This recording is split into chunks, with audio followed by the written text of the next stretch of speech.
Yo, what's happening, people? Back again for another stream. Don't forget to smash the like button and don't forget to subscribe to my channel at GavGoesIn. So back again for another edition for players to look out for next season. Gonna go. Number 4 is gonna be Jorrel Hato from Ajax. Only 17 years of age, and looks like he's gonna be the next one coming through the Ajax youth system. In actual fact, he's actually their captain. I think he's their youngest ever. I believe he might be the youngest ever captain. I know Matthias de Ligt was captain at Ajax as well. But I think Jorrel Hato might have surpassed that. I'm not too sure. But I think he's their current captain at 17. Left-sided centre-back and can also play left-back. I think he's going to have a big future ahead. I always like it when I see left-footed centre-backs. I think left-footed centre-backs, as we know, are a rarity in the game. But I think he's got a lot of potential, Jorrel Hato. There's been strong interest from Arsenal. You can see why Arsenal will target someone like him. Very composed on the ball, has good pace, and obviously at a young age is a leader to be given the armband. I can see them using him as an understudy to Gabriel, and then obviously playing him in the cup games if they do sign him, But I do think he is someone that Man United should be looking at.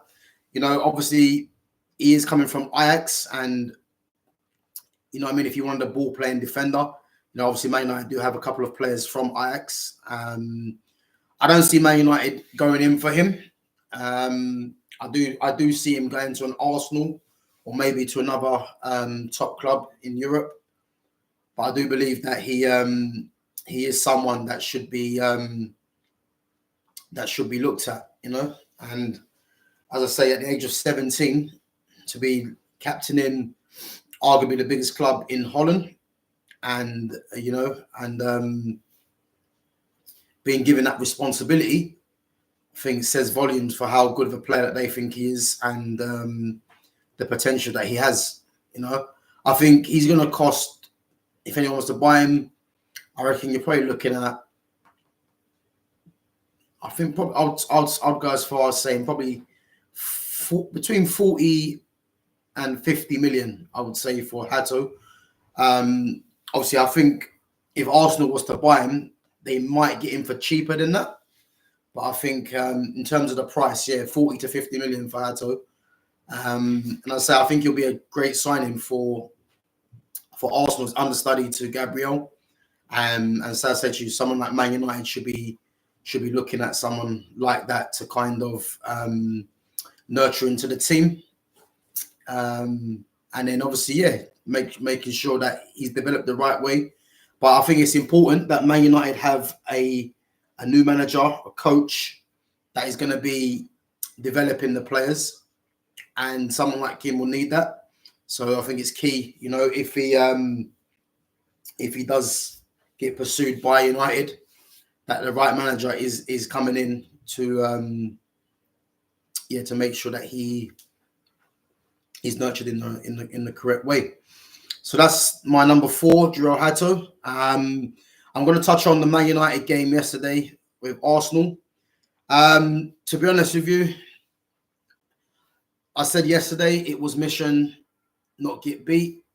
And as usual with Man United, how they've been playing this season, the result was inevitable, to be honest. In actual fact, Man United didn't actually play too bad. That's the funny thing. And when I see the lineup and I see Ahmad in there, I immediately thought to myself, Ahmad's not been playing all season, and all of a sudden this manager now decides to throw Ahmad in. And don't get me wrong, I'm happy to see Ahmad playing, but it's just funny how when his job is on the line, he's now going to play Ahmad to try and hang him out to dry. But in actual fact, it's actually worked against the manager, because Ahmad's now showing him up to be saying, you should have been playing me, really. He was the best player on the pitch. Anyone that knows football and watches football to a level where, first and foremost, you look at a player's ability, will know that Ahmad has had this ability ever since he was signed. I mean, he was signed for 40 million from Atalanta. And the quality was there, you can see, you know.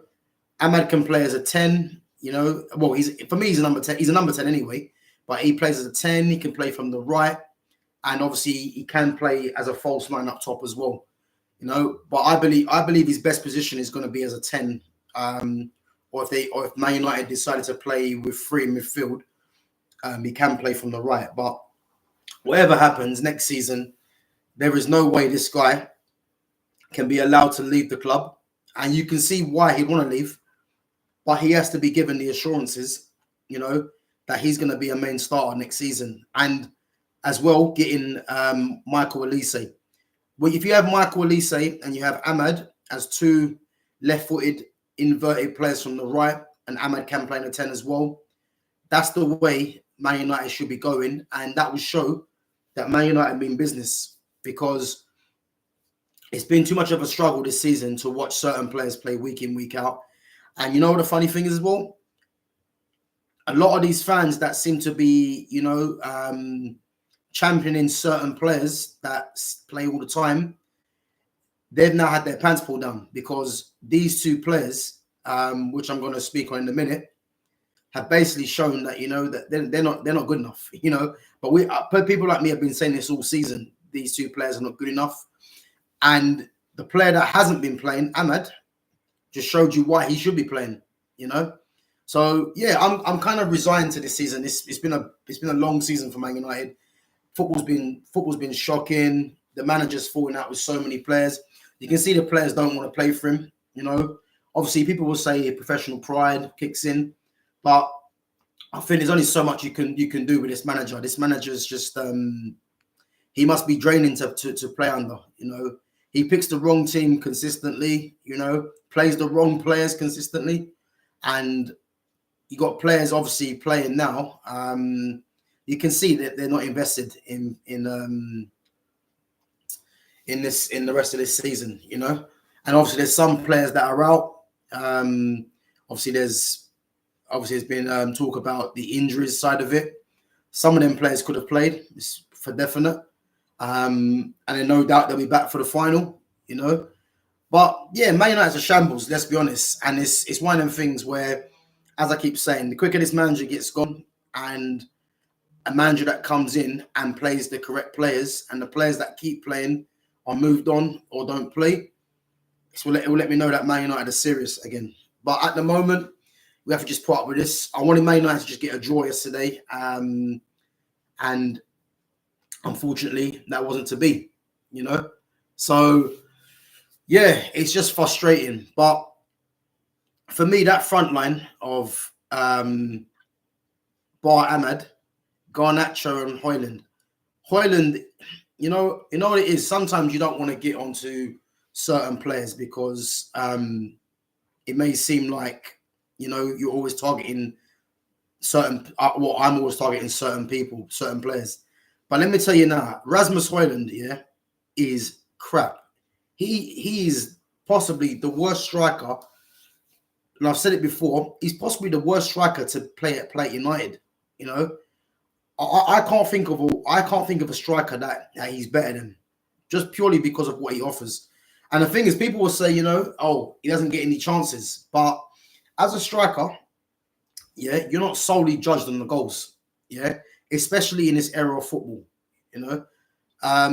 His link-up play, his game understanding in terms of knowing when to, you know, make a run for the ball, knowing when to show for the ball is poor. You know, he just has no game understanding. All he's interested in doing is just getting himself up against the defender, backing it up, and then either getting dashed to the side or just losing the ball. And even for the goal that Arsenal scored, if you check, oh yeah, people will say Onana, you know, Onana's clearance was poor, but if you check it, Onana played the ball. Garnacho actually missed the header, and then Rasmus had a chance to shut down, I think it might have been Ben White, and he's allowed Ben White to play the ball to Havertz, and obviously that's when Havertz got the ball and squared it to Leandro Trossard. But even little things like that, yeah, you think to yourself, well, yeah, Hoyland's not having a good look. Hoyland's he's not really showing for the ball. The least he could have done was at least even if it's to give away a foul on Ben White, do something, you know. But he kind of like let Ben White play the ball with like uncontested. Garnacho, as I said, missed the header, and I think the main thing as well, they weren't even in position to even receive the ball.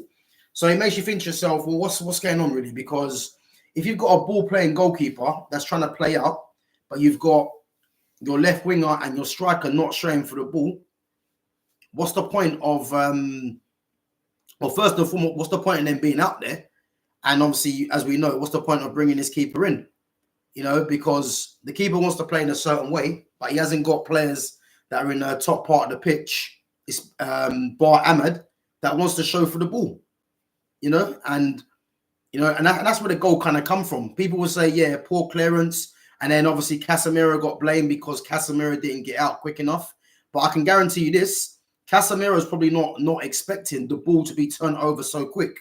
Because if you look at the level Casemiro is coming from, it's a case where Casemiro is probably thinking, you know, at least we might retain the ball, and that's why he probably come out a bit slow. But obviously, all the blame will be placed on Casemiro because they're saying that he didn't get out quick enough. But I truly believe that was because he didn't expect the ball to get turned over so quick, and obviously he's going to be used as a scapegoat, just like many other players have been used as scapegoats. But yeah, I think there's so many issues with this team. I just think that it's a case where, yeah, like the quicker this season's done, the better. Newcastle on Wednesday. I'm not going to touch on the player performances because it's just, yeah, it's just getting a bit tedious now with these players. But Newcastle on Wednesday, you can possibly see Rashford and Bruno being fit. I mean, this manager's going to bring them back into the team because this is what he does, you know. I expect Newcastle to not get beat. You know what I mean? The best United can do is probably draw. I don't see them win the game. And then they got Brighton, last game of the season. And then they got the FA Cup final against Man City. Now, yeah, that Man City game, they're not beating Man City. Like, you know, I mean, people will say, yeah, they still have a chance. But even if they was to luckily beat Man City, what does that mean anyway? It's just a one-off game. But Man City will get the job done. Obviously, another piece of silverware for them to win. But yeah, it's just frustrating watching Man United. And for me, against Arsenal, who are obviously their rivals, as I say, Arsenal didn't really have to play too well to get a result, and that just shows you how bad Man United really are. I mean, you look at the lineup. You've got Kobbie Mainoo in midfield. And I think Kobbie Mainoo is a top player. But you can see Mainoo is becoming now, unfortunately, he's becoming a regular fixture in the team. And he's becoming a player where you're going, oh, yeah, Mainoo's playing. And it's like he's now becoming part of the, I'm tired of seeing the same players playing now. Mainoo should be someone that's coming in and out of the team with an experienced player in the midfield. But this manager, in a sense, is hanging him out to dry because the team's playing so poor.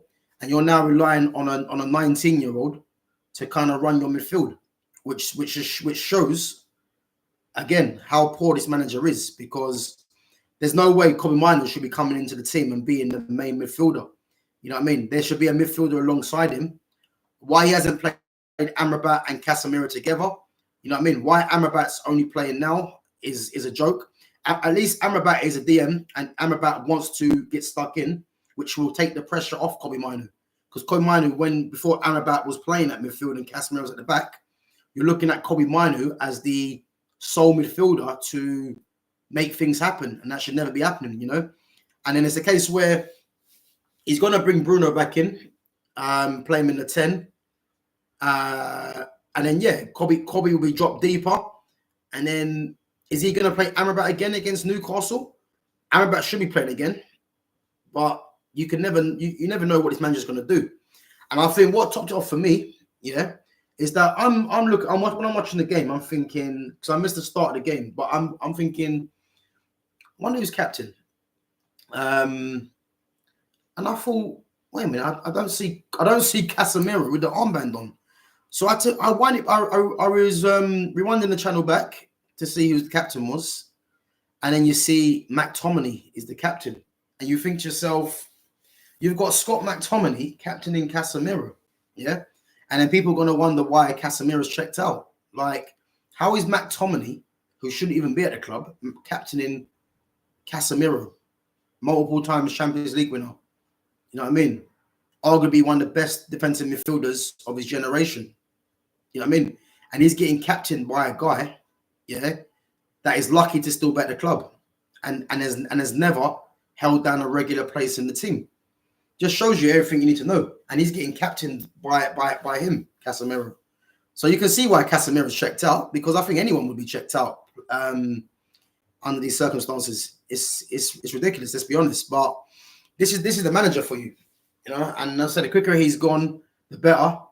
And then I said to you, the defense, why you've got an actual defender on the bench in Willie Campbell, and you're deciding to play Casemiro at the back still. What he should have done is play Campbell and Evans at the back.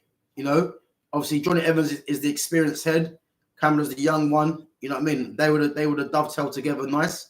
And then if you want to offer protection to both of them, play Amrabat and Casemiro together, and then play Kobbie Mainoo as the 8. Set up your base like that. So you've got Cass and Amrabat giving protection to your 2 centre backs, and then you've got your fullbacks in Dalot and Wan-Bissaka. And then I would personally, I mean, the front 3 that I would have played Ahmad as a false 9, Anthony from the right, and then you're going to have to play Garnacho because there's no other option. But I wouldn't have started Højlund because he offers absolute nothing. So, and then obviously see how the game goes. Then you bring on the Højlund for a Garnacho. But when you're starting with Højlund, you're down to 10 men already because he offers nothing. At least with Garnacho, he ain't good enough, but at least there is times where he does have like an intent to try and do something. But he's another one that is poor. But when you've got 2 of them on the pitch, there's no surprise why the ball gets turned over so many times. And then Garnacho now, and the funny thing with Garnacho, yeah, I can't even blame Garnacho because you have to blame the fan base and you have to blame the club because they've made this guy feel that he's special, you know, that he can go and do what he wants. Like he's the go-to guy. The manager's done that as well. Because if you check what he's doing now, he's just doing the cutting and shoot. But he's been doing that a lot of the times. But now it was very evident because obviously Bruno wasn't there, Rashford wasn't playing, and you're now looking at the fan base now looking at him to see what he can do, and you can see he ain't that level. He's poor, and all he was doing, his end product, as I've been saying for time, is shocking. You know what I mean? Too many times he just gets the ball, tries to go on the outside, and then hit it off the defender for a corner, or when he comes inside, he's either tripping over his feet, yeah, losing the ball, or going for some hopeful shot that's never on target. And he's been doing that for a while. You know what I mean?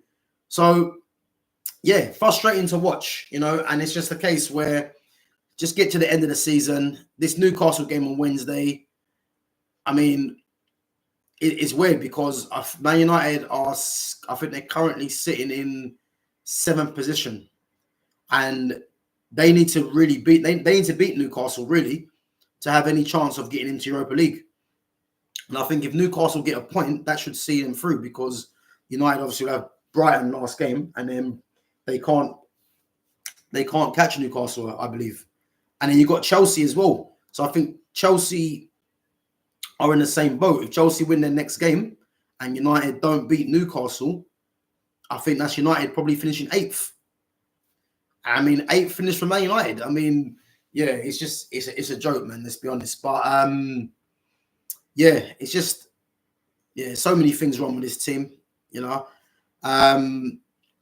yeah, just get to this end of the season, and then just want to see what Ineos do. You know, I just want I want Ineos to come out now. And what's frustrating now is that United are in a cup final, so it's a case where they're not going to make any announcement on the manager until after the cup final. So we've got to put up with another couple of weeks of this nonsense, you know, and it's just, yeah, it's just frustration. But we'll have to wait and see, unfortunately. But yeah, hope you guys like the stream. Don't forget to smash the like button, and don't forget to subscribe to my channel at GavGoesIn. And if you guys have any comments you want to make, you know, anything you disagree with or anything that you feel that should be added, feel free to drop that in. And I'm going to catch you guys tomorrow for the edition 5. A certain Portuguese youngster that has been hyped up, looks very promising. So we're going to see who that is tomorrow. And I say, make sure you tuned in, guys, and say, don't forget to smash the like button, and don't forget to subscribe to my channel at GavGoesIn. Take it easy.